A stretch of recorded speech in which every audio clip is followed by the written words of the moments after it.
2월 26일 오버더탑 코멘트 세계는 지금. 안녕하세요.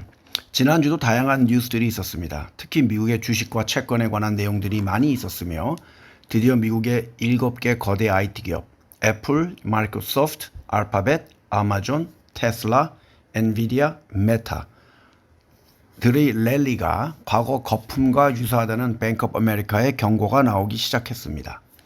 반면 중국 정부의 노력으로 인하여 CSI 300과 HCI 같은 지수가 반등에 성공을 했습니다.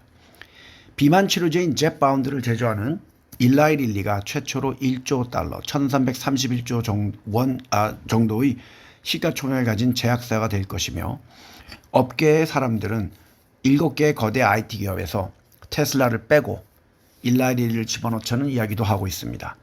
골드만삭스는 S&P 지수가 3.9% 정도 더 올라서 연말엔 5,200까지 갈 것으로 예상을 합니다.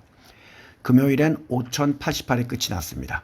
상승의 이유로는 강한 경제 성장과 IT와 통신 회사들의 높은 마진을 이유로 들었습니다.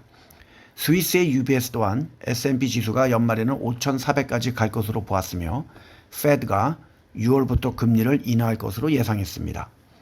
미국의 산업용 부동산의 압류건이 1월에 635건으로 12월보다 17%가 늘어났고 작년 동월 대비 2배가 늘었습니다. 부동산 문제는 미국뿐만 아니라 아시아와 유럽까지 퍼지고 있습니다. 또한 해외 부동산에 투자를 했던 한국의 금융사들은 7억 4,900만 불, 9,976억 원 정도의 손해를 볼 예정이라고 합니다. 중국의 전기차 회사인 BYD는 어제 가장 비싼 고성능 슈퍼 전기차인 양왕 U9을 168만 위안, 3억 1천만 원 정도에 출시했습니다. 시속 100km까지 2.36초가 걸리며 최대 시속은 309.19km입니다.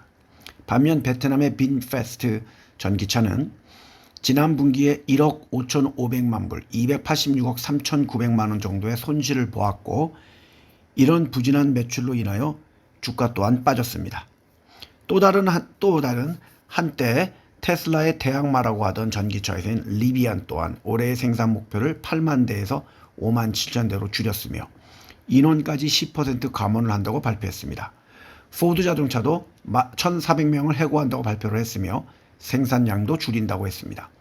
시장에서는 테슬라 또한 인원 해고가 시간의 문제일 것으로 보고 있습니다.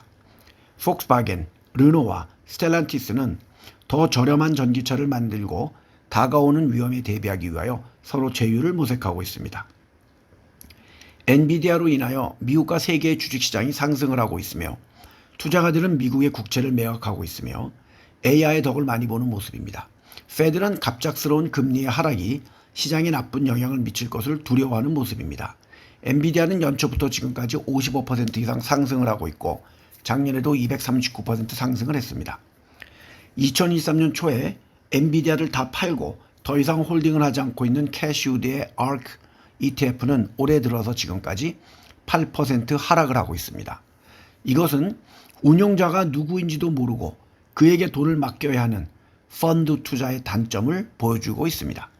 애플은 EU에서 음악 스트리밍을 하는 경쟁자 스포티파이를 방해한 혐의로 5억 유로, 7,200억 원 정도의 벌금을 낼 것이며 EU는 틱톡도 조사를 한다고 합니다. 아마존의 소유주인 제프 베이조스는 24억 불, 3조 1972억 원 정도 규모의 아마존 주식을 추가로 매각했습니다. 용도는 알려지지 않았으나 신규 기업에 투자를 할 것으로 보입니다. HSBC 은행은 4분기 실적이 작년 동기 대비 80%나 하락을 했으며 가장 큰 이유는 그들이 보유하고 있는 중국 자산에서의 손해와 프랑스에서의 리테일 부문의 판매라고 합니다. 그래도 그들은 20억 불, 2조 6,640억 원 정도의 자사주를 매입하기로 했으며 4분기에 배당금도 지불한다고 발표했습니다. 독일에서는 대마초를 개인적인 사용에 합법화시켰습니다. 말레이시아 링기트는 26년 이래 최저치까지 하락을 했습니다. 올해 들어서도 4%가 빠지고 있고 가장 큰 이유는 수출이 어렵고 미국의 금리가 오르기 때문입니다. 따라서 상당히 많은 싱가포르 사람들이 말레이시아로 놀러가고 있습니다. 디즈니와 인도의 릴라이언스 그룹은 인도에서 미디어 사업을 합병할 예정이라고 발표했으며 인도의 릴라이언스가 61%를 소유한다고 했습니다. 세계의 다국적 기업들은 홍콩보다 싱가포르를 아시아 중심지로 선택을 하는 중입니다. 한국은행은 기준금리를 3.5%로 유지하기로 했으며 9번 연속 동결을 했습니다. 74살의 탁신 친라와 전 태국 총리는 노령과 지병으로 인하여 석방이 되었습니다. 하마스와의 전쟁으로 이스라엘의 4분기 GDP가 작년 동기 대비 19.4% 하락을 했습니다.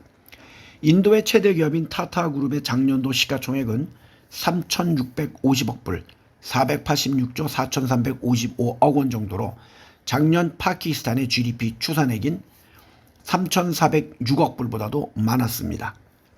중국 서쪽의 신장의 기온이 60년 만에 최저치인 52.3도까지 내려갔고 영하입니다. 중국 정부는 중국의 주식을 파는 퀀트 펀드, 사람이 아닌 컴퓨터가 미리 정한 프로그램에 의해서 매매를 하는 펀드의 계좌를 동결시켰습니다. 한국의 인기 걸그룹인 에스파가 7월 20일 싱가포르에서 첫 공연을 할 예정입니다. 미국이 주도한 새로운 러시아 수출 제재안에는 93개의 회사들이 포함이 되어 있으며 이 중 우리나라의 대성국제무역이 포함이 되어 있습니다. 이 회사는 이름도 조금 수상하지만 대표가 파키스탄 사람입니다.